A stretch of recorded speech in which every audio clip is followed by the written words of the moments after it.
Thank you for staying with us here on The Breakfast Show, dear viewers.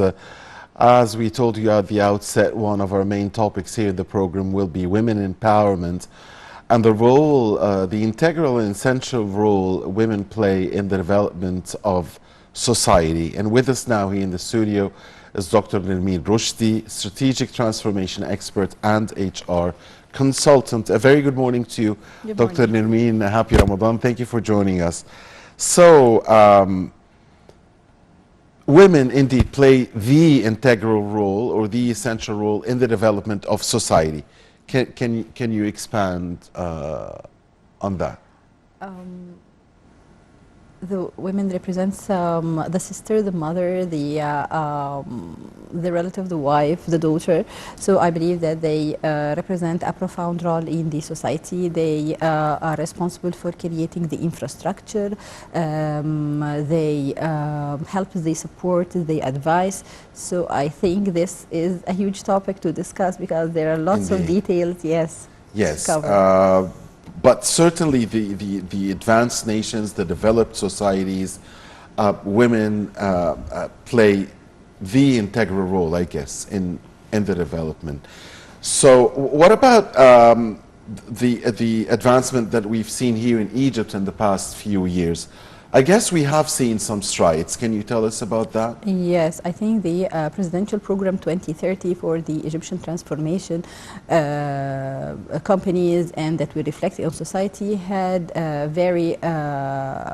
paid very deep attention to female empowerment, and many national institutions actually managed to graduate at least 3 runs for female empowerment programs, and now they are working aggressively in promoting for these programs all over Egypt governorates to help females to be equipped not only by experience but also by education,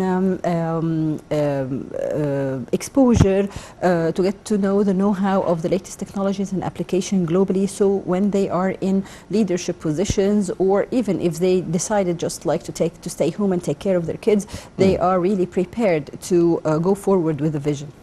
Right, Dr. Nermeen, Egypt throughout its history, and perhaps in its ancient history, saw women playing a great role. In fact, women were leaders at some periods of the pharaonic era, exactly. And we've had our ups and downs as far as you know, women's role in society goes. Also, can you give us any explanation of why we've had these ups and downs, and where are we at the moment? Well, I think the ups and downs is because, you know, Egypt history is rich. Yeah. Egypt as a nation went through lots of ups and downs through the history because of rises of nations, the fading of others, the changing culture being exposed. I think Egypt is one of the countries that went through cultural exposure and cultural diversity all over the years and all over centuries as well. Yet Egypt keeps its position as the first nation all over the world who empowered females, because we have Egyptian queens who ruled Egypt, and actually it wasn't Egypt only, it was Egypt and the related countries that were under Egypt reign at that time. I think the ups and downs is because of, you know, Egypt went through several wars, and these wars are accompanied later on with restructuring and trying to rise up with Egypt. But I think lately we see that having female in the Egyptian society is really becoming more profound and growing. For example, the Egyptian ladies who own their own business, they create 2.5% of the whole businessmen all over Egypt. The ladies who are in a partnership as like not full ownership of a project or a company, they represent about 5.3%, and those who are in leadership position, I think, is about 6.5%. And these percentages were not available before. You know, if you remember this Arabic movie, Mrati Mudir Aam, it was the first movie that tackled such an issue. And I think that this movie was insightful because it projected what the society would be on a later stage. So I think the growth now is very progressive, and it's not haphazard.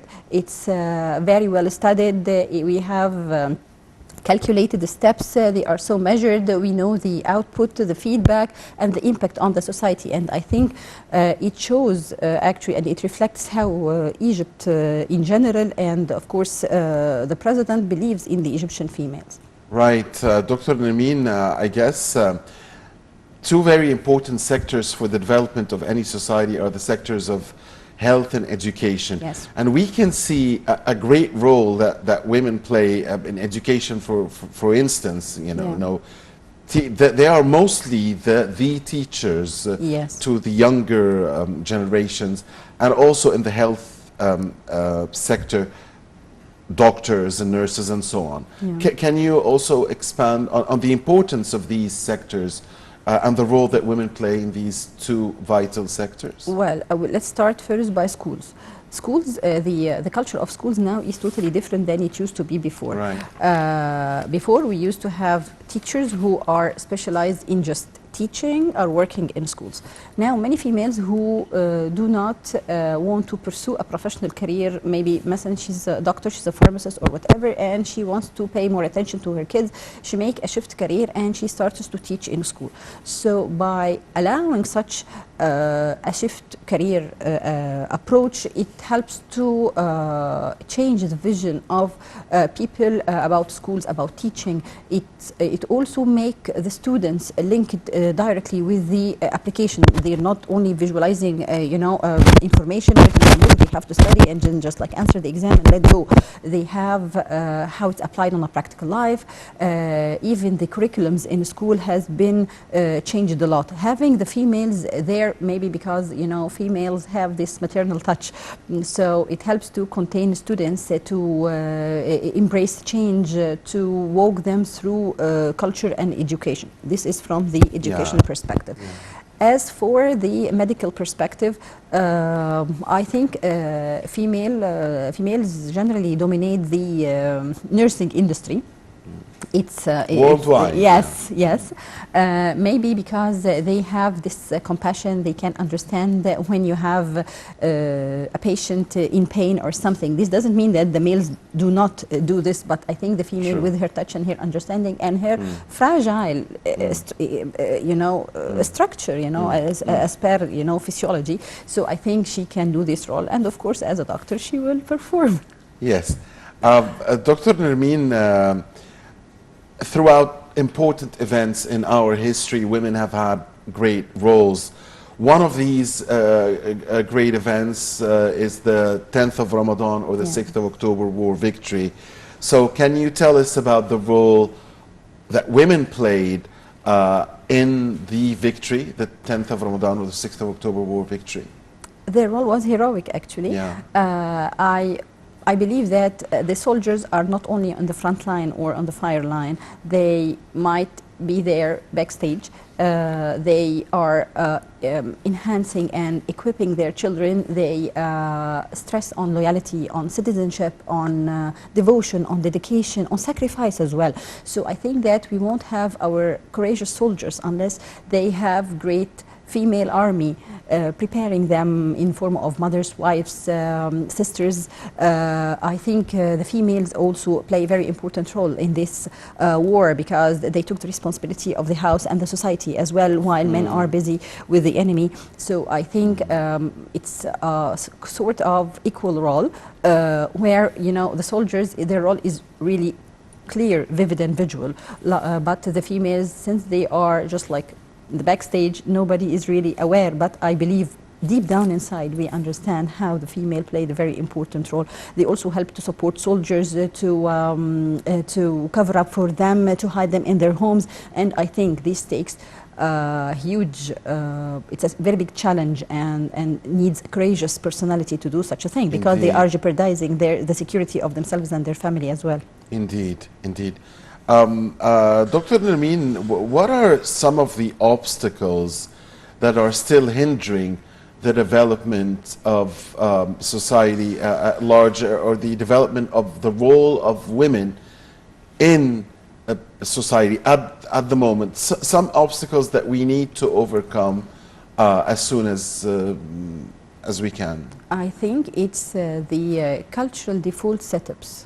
or molds that we used to know, because because we are of an Oriental background, an Oriental culture, we tend to have these default molds that females shouldn't work in these places, females shouldn't act like this role is not suitable for females. I used to work in a multinational company in the oil and gas sector, and I remember that globally they hire females to work in the rig and in the location and the site as well, but whenever it's in, actually not only Egypt, in the Middle East, females are not allowed. I used to work in the head office and I'm not allowed to go to the side.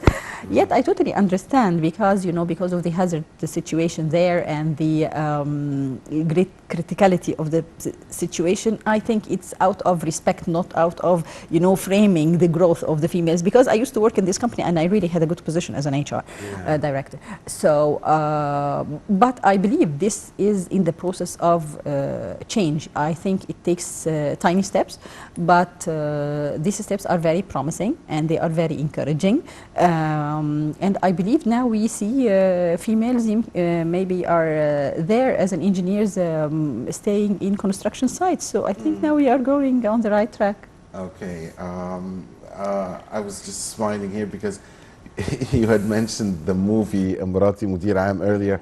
So when you were talking here, of course, I remembered the movie, the Nadia Lutfi, and I guess it was Suat Hosni as well. Yes, it's للرجال فقط. Yeah, exactly. Yes. Exactly. So, Dr. Nermeen, charity work or volunteering is important to the development, again, of societies. And I guess women play an important role as volunteers in NGOs that aim to develop society and in charity work at large. So can you tell us about that specific element? The awareness of the charity work in Egypt is growing aggressively. Having females volunteer in such business is really good, because for the females who have a work schedule or really staying home, it helps them by volunteering. They are the master of their own time. They can handle their schedule. They can decide what they want to do, what they are not able to, and they have it in a fit way to suit their lifestyle. In addition to this, I believe this volunteer work helped to get different social classes together, because people are reaching out for each other. They really understand their needs, their problems, the difficulties they are facing in life. And I think I went through this myself, but and I really have lots of friends who are working in this charity discipline, and really it makes a huge difference. Maybe a huge difference on the personal level, because I feel that I'm a positive contributor to my society. I really reach out to the needy.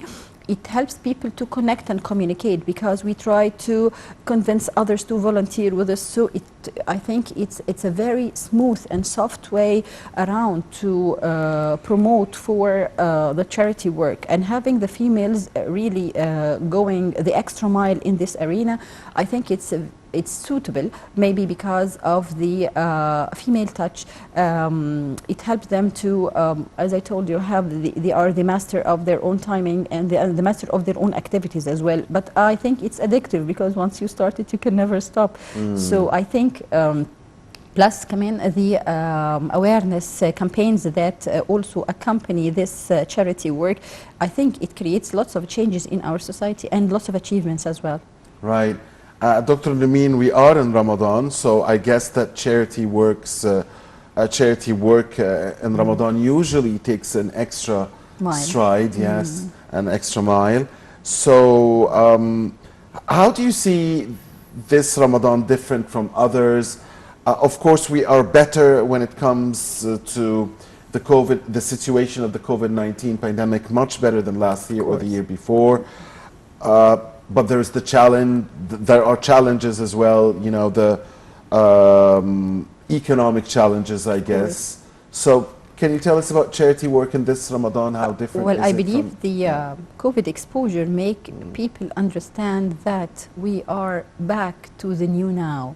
The new now is totally different than what we used to be before, because we have more awareness, more exposure, and actually we we came in touch with some aspects in life that we didn't recognize it's there. Like we used to, I usually tell my team that we used to go back to work and visit home.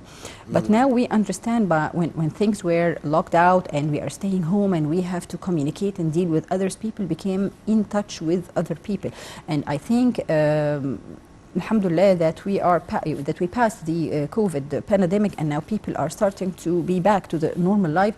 The charity work in Ramadan this year is really noticed, and it has a very huge impact, because people are trying to support the needy. They are trying to do they gather, makes these announcements on the social media, on different channels like Facebook or Twitter or Instagram, that they are doing this and that. They submit documented business cases about people, so it helps to reach out for the needy rather than doing it on the casual, normal way that I try to find out the people around me and support them. That's it. But now, no, we have business cases. We have, we can double check. We can make sure that the service really reached those who need it. It goes to the faraway poor villages, and it's not only just like to support them with the Ramadan box. There are other services like the water connection, electricity, and other aspects of renovation of the damaged homes and stuff like that. So I think it took a different scope rather than Ramadan box only. We really enjoyed having you, Dr. Nermeen. It's been very useful. Thank you for your input. Thank you. Happy Pleasure is Ramadan. mine. Thank you. Happy Ramadan to you. Dear viewers, please stay with us. On behalf of you, of course, we thank Dr. Nermeen Roushdy, the strategic transformation expert and HR consultant. Dear viewers, please stay with us. My dear colleague Mahisti Rabia will be back here momentarily to proceed with this morning's edition of The Breakfast Show here on IL TV International. Don't go away.